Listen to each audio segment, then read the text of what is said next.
welcome to the Paint Log. My name's Keith, and we're going to talk about my hobby progress this week.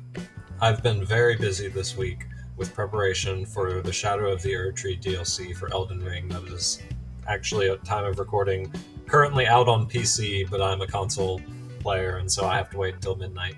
But do not worry, I did still get the paintbrushes out. As always, I painted a random mini in a random color scheme chosen by one of you guys. We had a vote to see what the next project would be, and I applied some color theory to a model and got some pretty dang good results. But let's kick it off with the viewer-suggested color scheme. This week's color scheme was chosen by Sabatea, with a selection of pastel teal, abyssal blue, and craft singles yellow. Thank you, Sabatea, for your wonderful color suggestions. And remember, if you have a color scheme you would like to see on a mini, I do one of these every week, so go ahead and drop a comment down below with your 3 favorite colors. Now let's get into this week's random mini. When picking the random mini from last week, the bag we picked actually contained 2 miniatures, a pirate chef and in this table with some questionable meat on it from Reaper Bones Miniatures. Focusing on the table for a second, as I clearly did not paint this in any of Sabatea's color scheme suggestions, I decided to paint this more in a traditional style. I guess you can say the questionable meat is orc because I used scale 75 orcish dermis as the color for that.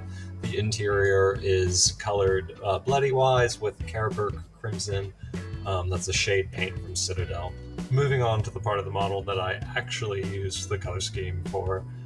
This is the pirate chef that is painted with a pastel teal in quotation marks shirt. I know that it doesn't look teal, it looks more blue, pastel blue on the actual pictures itself, but I promise you on the palette it was a teal. I just believe that the abyssal blue that the pants are painted in is making it show up more as blue. This is something that I noticed and tried to correct slightly by painting the eyes a green color to try and bring out the green of that pastel teal, but I do not know how successful that was. One thing's for sure, I nailed the craft singles yellow. If you think differently, you can just leave. I'm sorry, you're not welcome here. Craft singles yellow all day, rock on! I also experimented with Blood from the Blood God, which is a technical paint from Citadel Paints again. It is supposed to mimic the appearance of blood, so somewhat shiny and have little chunks in it. I do not know if I applied it thickly enough, but I do think it comes across with the blood-like stains on the craft singles yellow apron. Moving on to the back, and even in some places in the front, you can really tell that I was kind of rushing with this model, so I apologize, Sabatea. I will definitely, one of the times your next ones is picked, paint it up to a higher standard. I was, like I said before, rushing to get my Elden Ring character prepped in time, and that's no excuse. I should devote the time and attention for all the support that all of you subscribers and commenters have given. So I apologize for that, but one thing that I am slightly proud of is the bone leg that the pirate has. I took a close-up of the leg itself just because I felt the bone was really well done. Even though it's just 2 paints, I wanted to give myself a little pat on the back. It is Ushabati bone from Citadel Paints, and then Agrax Earthshade over the top, and then reestablishing that Ushabati bone color on top. I think the transitions work really well. I think it comes across as very, very natural, even up close and at a distance. And so I'm really proud of it. So pay attention to that and not the mess ups on the lines that I didn't paint in. I'm sorry. But with one random mini down, that must mean that there are more random minis to paint. So let's go ahead and choose the one for this week. So I already gave the box a pretty good shuffle. I'll shake it again just for measure. But I think I'm just going to go quick with it this time. So I'm just going to shove my hand in there and pick it out. Ready? 1, 2, 3, go. And this one we'll get to. Cool. I do not actually have a name for the miniature that we pulled. I do know it's from Reaper Bones Miniatures. It's from the Brinewind Kickstarter box that I got for super cheap. He is a bald, buff, harpoon-wielding pirate of sorts. Kind of is giving me Kratos vibes. If you have any color suggestions related to that, that might be cool. But any color suggestions would be welcome. So if you have them, throw them down below, and maybe it will be painted up in that color scheme next week. If you watched last week's video, you'll remember that I asked everyone to choose between 3 miniatures for what I was going to work on for my next project. And we have a winner.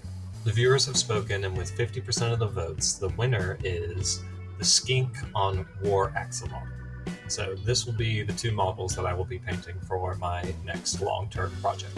Full transparency, this might be a slow project for me to work on, just given the timing of it with a certain DLC that is releasing in now T-minus 4 hours. With that in mind, let's finish off the video with my experiments with color theory this past week. This is a Battletoad that I believe was sculpted by Bestiary, and that was printed by a printing service bot called The Third Dimension. I recently visited a shop where I picked this up, and I just thought the sculpts were very, very cool, and I wanted to do something unique with this particular model. I knew I wanted to use yellow as the skin tone for this frog, but yellow is a difficult color to work with. I've also heard that if you paint pink as the base coat and then apply yellow over it, you get a very, very saturated yellow that covers a lot easier than if you were to paint it over a gray or a black. So initially I painted the skin tone a magenta color from Pro Acryl, and then I finished that off with a bright yellowish orange, which actually reads much more like yellow, from Warp Paints Fanatic. And so after establishing that bright yellow, I wanted to shade the model, but I didn't want to use a typical miniature shade that you could buy pre-made, as that would, I feel like, leave a lot of coffee staining and these dirty splotches on this bright yellow that I just created, and I didn't want to go through the work of glazing to get the transitions back. It just seemed like a poor idea with the washes as I know them currently. And so instead I turned to a color wheel and color theory. And so looking at the color wheel, yellow and purple are opposites, which means that they are complementary colors. And thus I decided to try and use purple and thin it down super, super thin, and then work it in as a glaze to try and establish my shadows.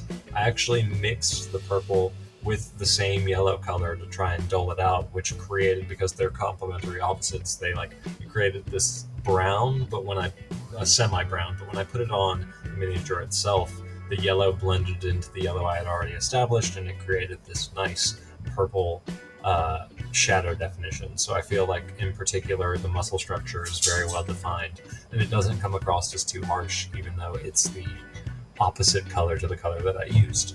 I definitely can't claim credit for that technique. I think I first heard it from Vince Venturella, a phenomenal painter and a phenomenal YouTube painter that helps establish basic techniques and just educate you more about it. If you have not checked out Vince Venturella, I would highly suggest doing that. Ultimately, I don't think I'm done establishing the shadows on this particular model yet. There's definitely areas in the back of like the thighs that could be a little bit darker, and definitely the bottoms of the feet I think could be a little bit darker, but it's a good start, and it definitely looks semi-natural, even though again they're two opposing colors, which is really nice to see.